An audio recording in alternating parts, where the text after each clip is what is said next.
तो कल की वीडियो में मैंने आपको बताया था कि केवल वही किसान भाई यहाँ पर पंजीकरण करेंगे जो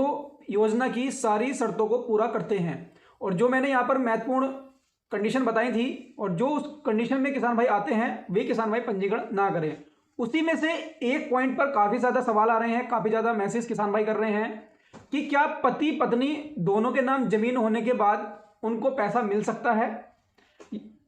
या केवल एक को ही लाभ मिलेगा। तो वैसे इस नियम के बारे में काफी सारे किसान भाई जानते हैं, लेकिन इससे जुड़े 2-3 पॉइंट और मैं यहाँ पर आपको बताऊं, और यहाँ पर पति पत्नी दोनों को लाभ मिलेगा या नहीं पूरी डिटेल इस वीडियो में आपको देने वाला हूं। 2024 में क्या ये नियम बदला जाएगा या नहीं, पूरी जानकारी यहाँ पर आपको देने वाले हैं, तो वीडियो को लास्ट तक जरूर देखें।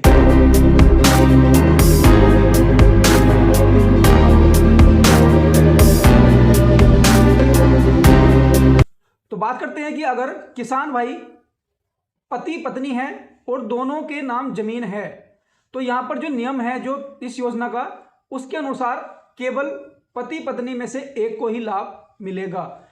और यहां पर जो पूरी कैटेगरी है पति पत्नी और नाबालिग बच्चे में से, यानी कि उसकी उम्र 18 साल से कम है, तो इन तीनों को एक ही कैटेगरी में रखा गया है, उनमें से केवल एक को लाभ दिया जाएगा। अब इससे संबंधित 2-3 पॉइंट और मैं यहां पर बता देता हूं कि कौन कौन ये लाभ ले सकते हैं जमीन से संबंधित। तो यहां पर अगर किसी परिवार में पति पत्नी और उसके बालिग बच्चे हैं, नाबालिग कोई नहीं है, तो ऐसे में यहां पर बालिग बच्चों के नाम भी जमीन है, लेकिन उसकी शर्त यह है कि जो बालिग बच्चे हैं उनके नाम जमीन 1 फरवरी 2019 से पहले की होनी चाहिए। तो उसमें पति पत्नी में से तो एक को, और जो बालिग बच्चों के नाम जमीन है 2019 से पहले, उनको सबको लाभ मिलेगा, वो योजनाएं पंजीकरण करा सकते हैं। अब यहां पर बहुत से किसान भाई ऐसे हैं कि जिनके पिताजी की मृत्यु या माताजी की मृत्यु के बाद जमीन आई है, तो जितने बच्चे उनके बालिग हैं उनके नाम जमीन आई है, उसके बाद वे बच्चे तो पंजीकरण करा सकते हैं, लेकिन अगर उनमें से कोई नाबालिग बच्चा भी है और उसके नाम भी जमीन कर दी गई है, तो वो नाबालिग बच्चा अपात्र होगा, क्योंकि पिता या पति की मृत्यु के बाद या दादाजी की मृत्यु के बाद जितने भी बालिग बच्चों के नाम जमीन आती है तो उन सभी का पंजीकरण यहां पर हो जाएगा। लेकिन अगर कोई नाबालिग है और उसके नाम भी जमीन आ गई है तो उसका पंजीकरण यहां पर नहीं होगा, वो अपात्र होगा। अब यहां पर अगला पॉइंट है कि नाबालिग बच्चे को किस कंडीशन में पैसा मिल सकता है। अगर बच्चा नाबालिग है और उसके माता पिता नहीं है,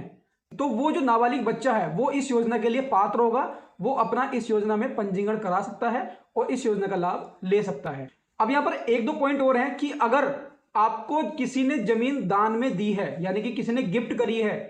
तो आप इस योजना के लिए पात्र नहीं होंगे। और अगला जो पॉइंट है उसमें जिन्होंने 2019 के बाद जमीन खरीदी है वो अपात्र हैं, और वे किसान भी अपात्र हैं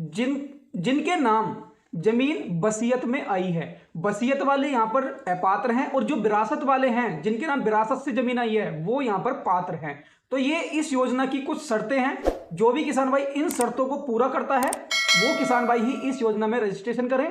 अन्य किसानों को इस योजना में रजिस्ट्रेशन करने की अनुमति नहीं है।